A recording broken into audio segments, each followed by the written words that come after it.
Hello everyone, तो हम आज बात करने वाले हैं खेसारी लाल यादव जी का एक बहुत ही बेहतरीन विदाई गीत के बारे में, जिसका पोस्टर आ चुका है। और इस गाने को लिखे हैं अन्नू जी, और इसमें म्यूजिक दिए हैं आर्या शर्मा जी। और इस गाने को गाए हैं खेसारी लाल यादव जी, जो कि आपको स्क्रीन के ऊपर दिखाई दे रहा है। जिस सॉन्ग का टाइटल रखा गया है कौन नगरिया पापा, जिसका टाइटल है कौन नगरिया पापा।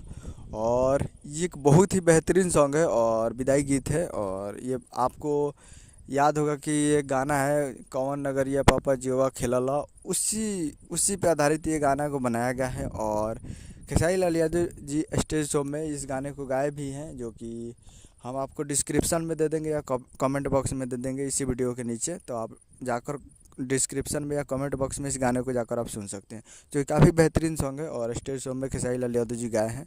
और ये इन सिनेमा भोजपुरी से आने वाला है बहुत ही जल्द, तैयार रहिएगा, कमिंग सून है।